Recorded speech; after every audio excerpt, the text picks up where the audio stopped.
တဲ့မဲလမှုကိုမြင်လိုက်ရတော့သူ့ရဲ့စိတ်နှလုံးဟာအလှတရားတွေကြားမှာညှို့ယူဖန်ဆားခြင်းခံခဲ့ရပါတော့လွန်ခဲ့သောနှစ်ပေါင်းများစွာကအခုရန်ကုန်လို့ခေါ်တဲ့တကုံမြေမှာလမှုတော်ကြီးတွေထူထပ်လှတဲ့မြေကမ်းနားတစ်လျှောက်ရှိခဲ့ပူပါတယ်။မိုင်းညို့ညို့မြူကိုးတွေနဲ့အတူလေပြင်းကြီးကတိတ်ရွက်တွေကိုတိုးဝှေ့တိုက်ခတ်နေတဲ့တိတ်ဆိတ်ငြိမ်သက်တဲ့ညချမ်းခါတစ်ခုပေါ့။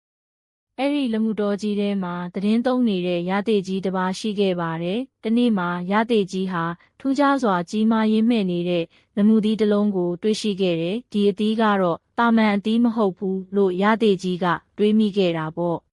။မကြာခင်မှာပဲအဲ့ဒီလမှုသီးကြီးဟာတဘာဝတရားရဲ့စေ့ဆော်မှုကြောင့်ကွဲအပ်လာခဲ့တယ်။အံ့ဩစရာကောင်းတာကအထဲကနေလူသားတဦးမဟုတ်ပဲနံပါတ်ကြီးရေးထားသလားအောက်မေ့ရလောက်အောင်လှပချောမောတဲ့မိန်းကလေးငယ်လေးတဦးထွက်ပေါ်လာခဲ့ပါတယ်။ရသေးကြီးဟာဒီကလေးမလေးကိုမြင်တော့အံ့ဩဝမ်းသာဖြစ်ပြီးသူ့ကိုမဲလမှုလို့အမည်ပေးခဲ့တယ်။လမှုသီးကနေမွေးဖွားလာသူမို့မဲလမှုပေါ့ရသေးကြီးဟာဒီကလေးမလေးကိုသမီးရင်းတပွဲအလွန်ပဲချစ်ချစ်ခင်ခင်ပြုစုစောင့်ရှောက်ခဲ့ပါတယ်။မဲလမှုရဲ့အလှဟာပန်းရင်းနဲ့လိုတင်းပြန့်လာမင်းလိုကြည်လင်လို့နေခဲ့ပါတယ်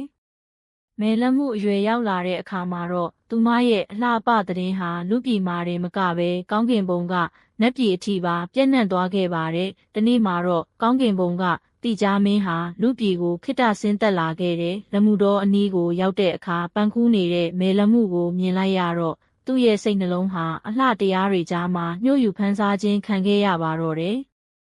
တိကြားမင်းဟာတာမန်လူသားတဦးအသွင်ဆောင်ပြီးမဲလမှုနဲ့ချစ်ကျွမ်းဝင်ခဲ့ကြပါတယ်။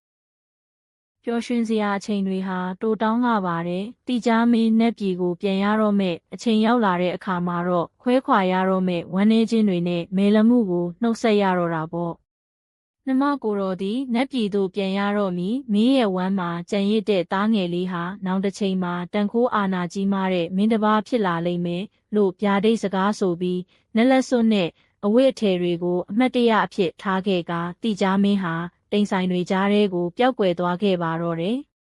။တက္ကရစ်တွေဟာတရွေ့ရွေ့ပြောင်းလဲလာခဲ့တယ်။မဲလမှုဟာတိကြားမင်းရဲ့ဗျာဒိတ်အတိုင်းသားငယ်လေးအာသောကကိုလမှုတော်ထဲမှာပဲတူးရဲဖွားမြင်ခဲ့ပါတယ်။နန်းတော်မရှိအချွေရန်မရှိတဲ့တောထဲကမိခင်တူးအနေနဲ့မဲလမှုဟာသူ့ရဲ့သားကိုဘရင်တစ်ပါးရဲ့စိတ်သက်မျိုးရှိအောင်ပညာတတ်အောင်ခက်ခက်ခဲခဲပြုစုစောင့်ရှောက်ခဲ့ပါတယ်။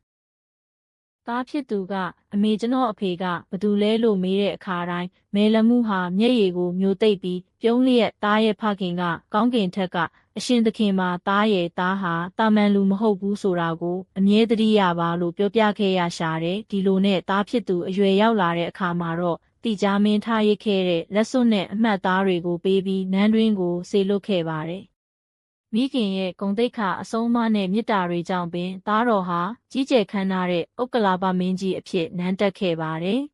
။ဒီမင်းကြီးဟာနောက်တစ်ချိန်မှာမြမပြည်ရဲ့ဂုဏ်ယူပွဲရာရွှေတကုံစေတီတော်မြတ်ကြီးကိုတည်ထားကိုးကွယ်ခဲ့တဲ့ဘုရင်ပဲဖြစ်ပါတယ်။မဲလမှုဟာမိခင်ကြီးတယောက်အနေနဲ့သူ့သားရဲ့ဒီလိုအောင်မြင်မှုတွေကိုကြည့်ပြီးပီတိဖြာခဲ့ရတာပေါ့။အချိန်တန်တော့မဲလမှုကွယ်လွန်သွားခဲ့ပါတယ်။ဥက္ကလာပမင်းကြီးဟာသူ့ကိုမွေးဖွားပေးခဲ့တဲ့ခက်ခက်ခဲခဲပြုစုစောင့်ရှောက်ခဲ့တဲ့မိခင်ကြီးကိုအလွန်ပဲလွမ်းဆွတ်တမ်းတမိပါတယ်။ဒါကြောင့်မိခင်မွေးဖွားရာမိခင်နေထိုင်ရာလမှုတော်ကြီးအနီးမှာမိခင်ကိုရည်မှန်းပြီးစေတီတော်တဆူတည်ထားခဲ့ပါတယ်။အဲ့ဒီစေတီတော်ဟာယနေ့တိုင်ရန်ကုန်မြို့မှာထင်ရှားလာတဲ့မဲလမှုစေတီတော်ပင်ဖြစ်ပါတယ်။ဒီဖျားကိုဖူးမြော်သူတိုင်းဟာစေတီတော်ရဲ့အေးရိပ်အောက်မှာမဲလမှုရဲ့စမ်းကြဲတဲ့ဘဝဇာတ်ကြောင်းနဲ့ကြီးမြတ်လာတဲ့မိခင်မြတ်တာကိုယနေ့တိုင်အောက်မေ့တတိယနေကြဆဲဖြစ်ပါတော့တယ်